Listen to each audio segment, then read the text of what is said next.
In the heart of the Kanto region lies Viridian Forest, a sanctuary of shadow and light, where life and death dance in an eternal waltz. Here, beneath the emerald canopy, one of nature's most remarkable symbiotic creatures begins its journey. After weeks of incubation in the warm, humid undergrowth, a new life is about to emerge. The egg has been abandoned, as is the way of its species. From the moment it hatches, this creature will face the forest alone. Meet our protagonist, a Bulbasaur hatchling no larger than a human hand. Note the bulb upon its back. This is no ordinary growth. It is a seed bonded to the creature since conception, a passenger and partner. This symbiotic relationship will define every moment of its existence. Weighing barely 6 kilograms, this newborn faces immediate danger. It has emerged in what locals call the hungry season, when food is scarce and predators grow desperate. The hatchling must find sustenance within hours or perish. But young Bulbasaur possesses an advantage that most creatures do not. The seed on its back contains chlorophyll. It can photosynthesize, drawing energy directly from the sun. Watch as it positions itself in this ray of morning light. This emergency energy will keep it alive, but it is not enough. To grow, to thrive, to eventually evolve, it must eat, and it must learn to defend itself, because the forest shows no mercy to the weak. Danger! This Weedle, a poison-type Pokémon, sees our Bulbasaur as competition for territory, or worse, as prey. The hatchling has no experience in combat. It acts purely on instinct. Remarkable. The seed on its back is not merely passive, it can extend vines as a defense mechanism. The hatchling didn't even know it possessed this ability until this moment of crisis. This is instinct written into its very DNA, a gift from ancestors it will never know. Victorious, but barely. That single attack has drained much of its precious energy reserves. It must feed, and soon. Luckily, fortune smiles upon our young traveler. Oran berries, a staple food for grass-type Pokémon. Rich in nutrients, high in water content, perfect for a growing hatchling. But this area is a communal resource, and not all who are here are friendly. A pack of Rattata, aggressive, territorial, and hungry. They've claimed this stream as their own. Our Bulbasaur is an intruder, and intruders must be driven off or eliminated, trapped. The hatchling has nowhere to run. The Rattata attack as one, a coordinated assault perfected over countless hunts, another hidden defense. The seed releases paralytic spores when threatened. The Rattata, enveloped in the cloud, immediately begin to slow, their muscles seizing. Twice in one morning, our hatchling has stared death in the face. Twice it has survived. But this is merely the beginning.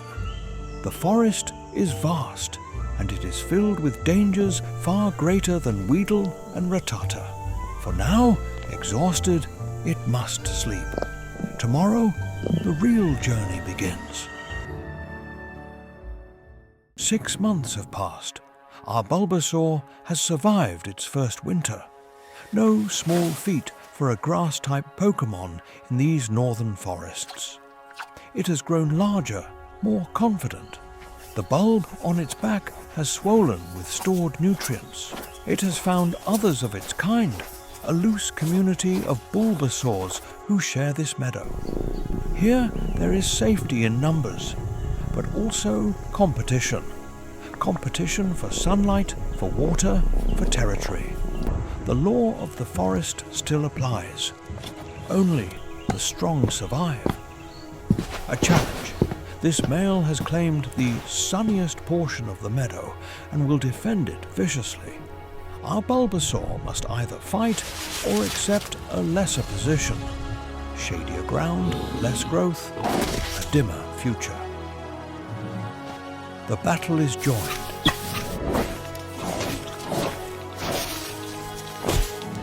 Seed Bomb. The rival is more experienced, more powerful. Our Bulbasaur is outmatched. Brilliant! By inducing sleep, our Bulbasaur wins without further violence. It has claimed the territory.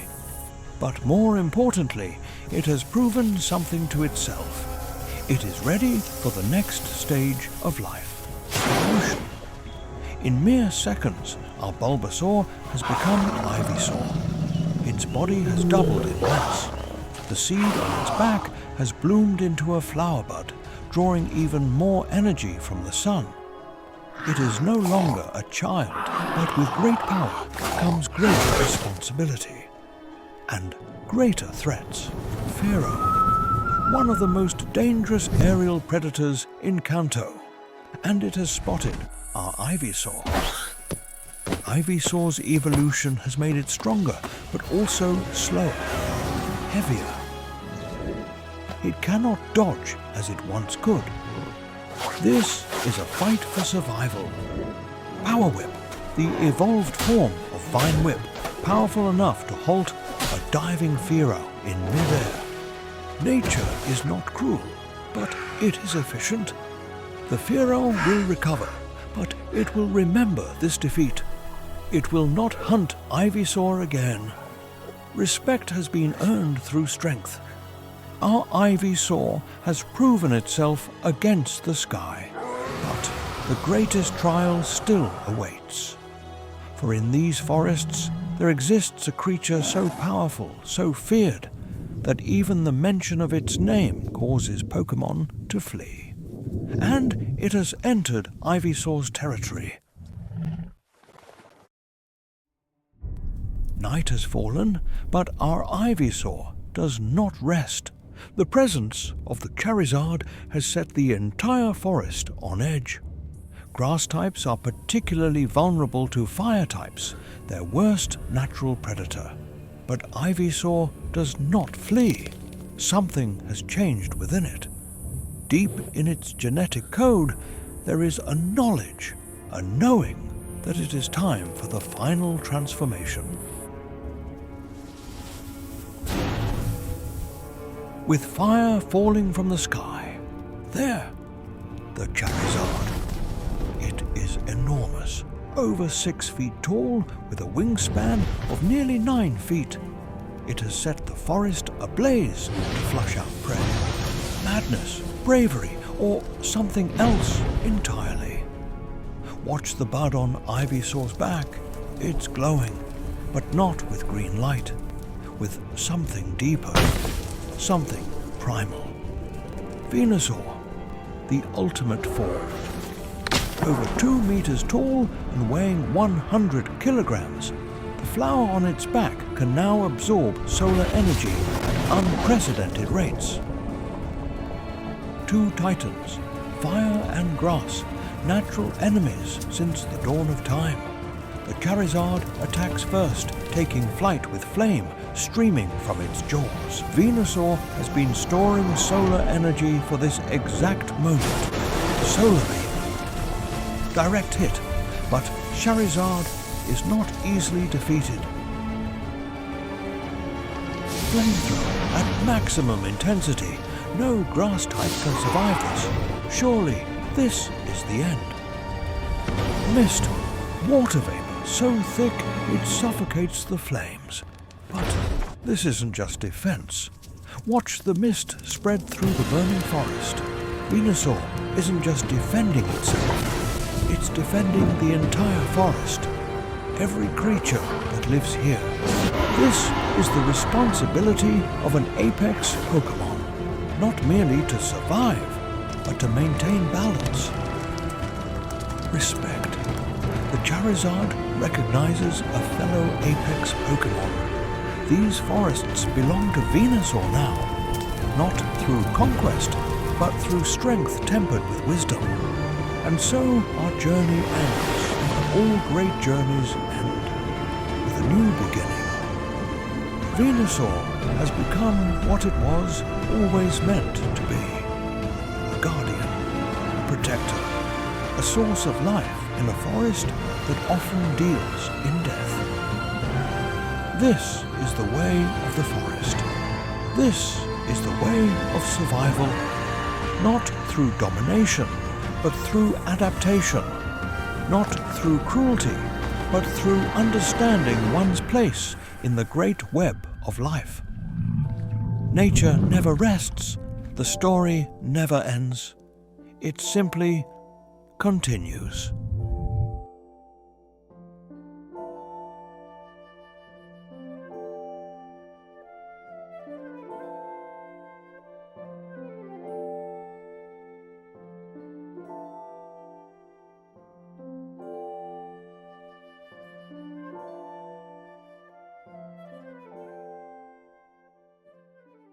In the heart of the Kanto region rises Mount Moon, a fortress of stone carved by ancient forces and home to some of the most formidable creatures in the wild. These slopes are unforgiving. Only the strongest survive. But today, something remarkable is about to happen. Deep within these caverns, a new life is beginning. A life that will face impossible odds. A life of fire. This is Ember. Just moments old, he weighs less than 2 pounds. But that tiny flame on his tail, that is his lifeline. As long as it burns, he lives. If it ever goes out, his story ends. Charmander are born alone. Unlike many species, there is no parent to protect them, no family to teach them. From the moment they hatch, survival is their own responsibility.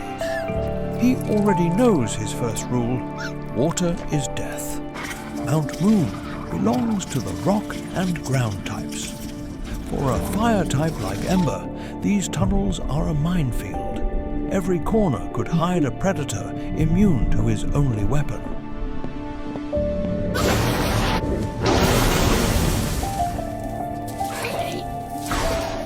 With no knowledge of these tunnels and no light except his own tail, Ember must find another way out. Fire courses through his veins. Even now, he's dangerous. But he can't eat mushrooms, and the Paras won't share their territory. He needs to keep moving. Freedom. But freedom in the wild means only one thing. The fight for survival has truly begun.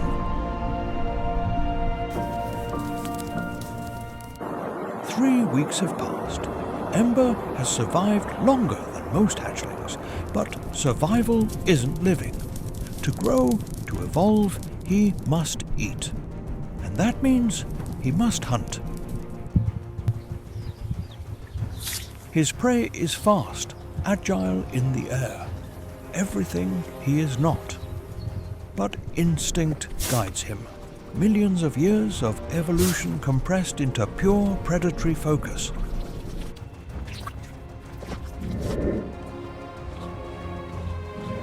Failure. But failure is the greatest teacher in the wild.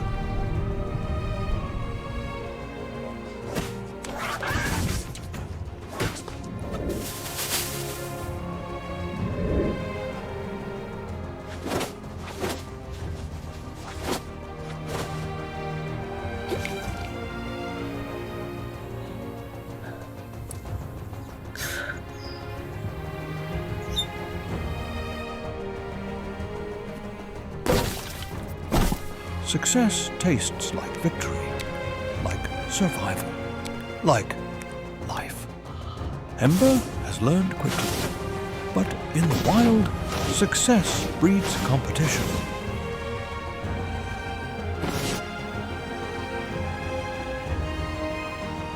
Cinder, an older juvenile who has already claimed the prime hunting grounds downstream. To him, Ember represents one thing: a threat to his resources. This is a dance as old as fire itself. No predator can share hunting grounds. One must leave, or one must fall.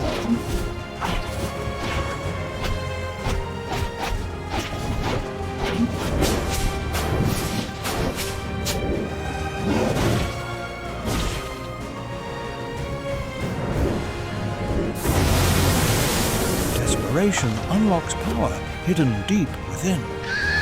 In the moment between life and death, we discover what we're truly capable of. 36 days since hatching. Ember has survived every test Mount Moon and the forest could throw at him. Something is different. His body knows what his mind cannot yet comprehend. The time has come. Ember has come. In his place stands something new, something fierce. He is Charmeleon, and the world will learn to fear his fire. Evolution changes everything. What once struggled to catch a single Pidgey now commands respect from all who see him. His fire burns hot enough to melt stone. His claws can shred wood like paper. Power brings security, but it also brings new challenges. For with greater strength comes greater hunger and greater threats.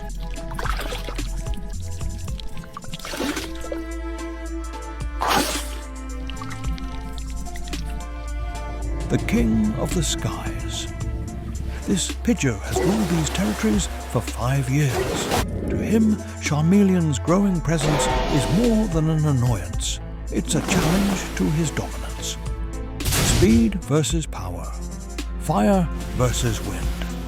This is a battle that will determine the hierarchy of the entire region.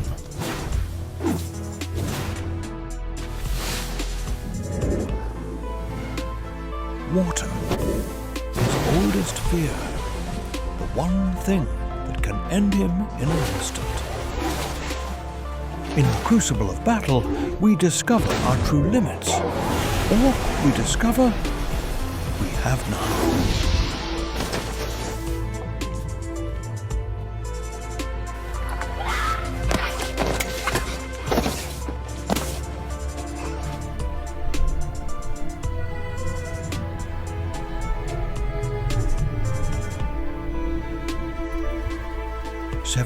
Days since hatching, 42 days since his first evolution.